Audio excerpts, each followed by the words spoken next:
Hey, this is Lance 27 Night. Today we're going over the Sea Hag.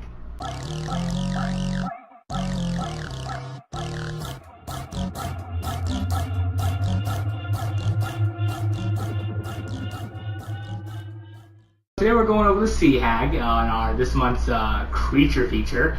It's on page 179 of the Dungeons & Dragons Monster Manual. And there's 3 hags that are covered in there. This one's the ugliest. The Sea Hag. They seem the least, the least evil, but the most spiteful of all the hags. Kind of, yeah, like they can't do as much, but it's kind of like a chihuahua or something. Like if there was like a dog fight, it could do the least, but it's like they're the meanest dogs ever. Like, show me a nice chihuahua and I'll call you a liar. Well, Sea Hags, were they still like challenge rating 2, so they'll still mess you up. But like where the Night Hag is, that's the fiendish one. That's the most evil by far in the monster manual there. The Green Hag, that's sort of like possibly a step above. She's a really sort of magical fae, wild. Yeah, she's just kind of like a she just goes around. She's like, I like messing up people's days. Why? Yeah, I'm just bored and that. But the Sea Hag, she's more about if somebody's pretty, or if somebody's trying to inspire hope and goodness into the world, they'll do the most to sort of snuff that out. So I don't have nothing to fear from the Sea Hag. So what do you want to tell me about the Sea Hag? What stands out to you about her? Well, the Sea Hag, obviously, it's probably the first hag that you would have, your party encounter. Just because she is most level hag. So just, stats-wise, probably the first, unless your adventuring party's being real rascals, then I don't know, maybe throw a Night Hag at them just to sort of teach them a lesson for being rascals. They seem kind of spiteful in their own way. Basically, it's like, that person's kind of good looking. I hate them so much. So paladins of the group, bards, beware. One thing about the Sea Hag's lair that it lists in there is that it's not just, you won't just probably find a Sea Hag by herself.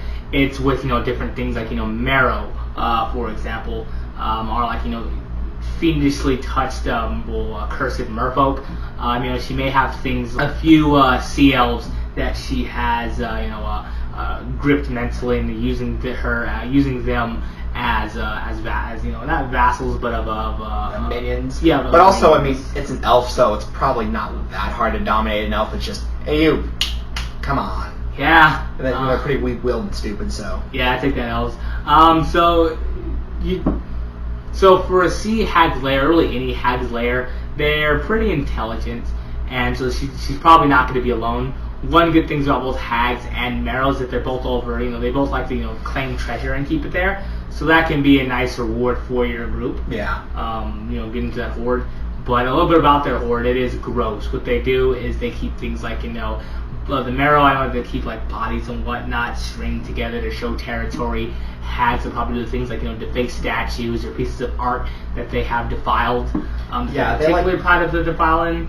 That's probably what they'll have lying around there. Yeah, like all hags kind of have that thing where, I don't know if you ever watched the old Addams Family, but it was like supposed to be like, this is the spookiest house, but because of 1960 standards and practices, all they could do was, oh my gosh, there's a lot of cobwebs around here. Gasp. Oh no, you have a broken window on your show. Oh my goodness. Okay, Hag TV, what do you have? Dead babies.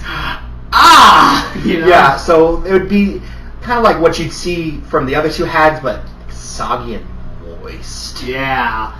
One thing about a Sea Hag's appearance, they can illusionary make themselves not look like a hag, not think a dead giveaway. Yeah, but the thing is, what I found funny is they can make themselves look not Sea Hag ugly, but whenever they do illusion of themselves, they have to look ugly. So basically, it's like, putting, I don't know, lipstick on a pig and hoping it looks, or me in a nice shirt. The thing about the hags, all hags they have been sort of, especially the Fae ones, they are cursed. That's why she can't make herself look like just a nice old lady. She don't look terrible. Her regular appearance, it is, I believe, it's an emaciated blue form with modded hair that looks like seaweeds covering her body. Yeah. Haggard clothes, things like that. Kind of like, you can smell her from a mile away. Yeah, kind of like Old Greg, if you ever remember that whole thing from back in 2005. Luckily, I was able to dodge it. What sort of treasure do you think we'd find in a Sea Hag's lair? Well, because it's a Sea Hag, probably stuff like maybe a merchant vessel that they would have For sure. that they would have rolled or something, or maybe stuff from dumber adventurers. Because the thing is, even though they're not physically the strongest, unless you are playing a sea elf character or something like that, your character can get drowned. I remember there was one adventure I had where I had a pretty strong barbarian fighting a slan or something like that, and even though he, on paper, basically in a blank, whatever by whatever, blank room, I would have kicked it. He still had breathe, and the slan didn't. So guess who lost that fight? So yeah, do you want to tell us a little bit about the Sea Hag's stats and whatnot? Is there what there are on paper? Yeah. So on paper, they have an AC of 14, 52 hit points, a swim speed of 40 feet, and a land speed of 30 feet. They have 16 strength, 13 dex, 16 con, 12 intelligence, 12 wisdom, and oddly enough, 13 charisma. I don't know why they're getting a... Like, the whole thing is, they're saying, like, they're the ugliest lady ever, but there's something. That could also speak to, one, their intimidation, and also their strength of will. Is it also charisma points, too? No, listen, charisma is your hot or not stat. Oh, dang. Yeah. So your... Sorry, Artie Lang. Yeah. So their senses are dark vision for 60 feet. Their passive perception is 11. They can speak Aquan. I guess they can talk to that band Aqua. Common and Giant. They're a challenge rating of 2. Giant's weird. Yeah, I don't know why they can speak Giant. They're amphibious, so they can breathe underwater. They have an ability called Horrific Appearance, which makes sense because it's kind of like if you see something gross, at first you're like, ugh, but then after you see it for a while, you're like, like when I'm looking in the mirror, I don't recoil every time I look in the mirror. It's kind of get used to it. Yeah.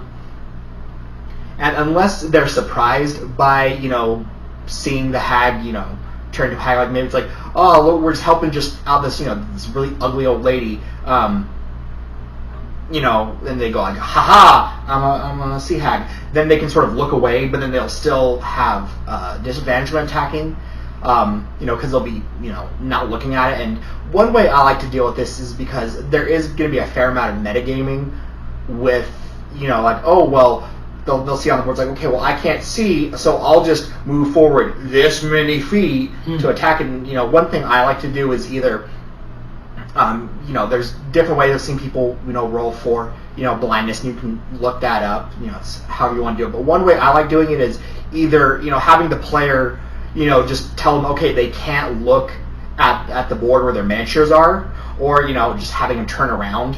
Yeah, I know some DMs that like to do it well. You're blind, so you have to roll. You choose like 8 directions on the grid there for that, and you just roll a die, and this is the direction that makes sense to you. That kind of takes away from a little bit the player's free will, so I don't have to do that as much. Maybe for confusion effects, things like that. And also, it just take longer just to like, okay, I'm going to move, roll, okay, this way. Yeah, so like, turning around, not looking at the board, keeping your character sheet up, things like that. That could be a fun way to make blindness seem more. That'll be a good way to tone down the metagaming or the cheese factor of blindness. Yeah, and so for their actions, they're just regular attack. They have a claws, things they got them nails. They have a really good ability called Death Glare, where they can just sort of scowl super hard. Oh, they have a grandma stare? Yeah, if they do this, they can choose one person that they can see that's frightened by them, and if they don't pass a Wisdom DC 11 saving throw, they're dropped to 0 hit points, which is pretty good. And with your illusionary appearance, like I was talking before, maybe it's like an old lady, she's like, oh, help, I'm just an ugly old lady who fell down. Can you help me up? And you like help them up, and they don't look like they got bag lady hands. Yeah, but like their fingers like the same as regular fingers, the size of regular fingers, but their claws extend like that long, so it like drives into like, wait a minute, stab. Yeah, and it's a DC 60 intelligence saving throw to sort of notice that hey, something says she's going. So they hide it pretty well. One fun way I like to have hags to be dealt with in your game. Say there's like a random miseries in your game, a character they lose their favorite weapon in a swamp. One of them dies, which isn't as bad as losing your items, but one of them dies. Let's see, one of your favorite bakery gnome is assassinated. All this bad luck. Yes, and then there's a mystic and there's a cleric or some sort of mystic arts user that it divines you and says, oh, those bad mojo on you. Where is it coming from? Travel to the forest and you'll find this old lady. Do not trust her. She's the source of your fears. well, that's you're driven to finding the green hag in the swamp there, but then she's part of a coven. One coven person dies, the rest of them come after you. So that can introduce the hierarchy of hags into your group. Mm-hmm. And certainly for underwater encounters, a challenge rating of 2 isn't that hard, but also taking into consideration breathing underwater, things like that. That could turn this lower challenge rating creature into a threat of pretty much up to any level. If Susan fought a hag underwater, she might get killed. So you can actually use anime, so you can use Alter Self to get kills. Thanks for watching 20 Sided Night, and bye for now.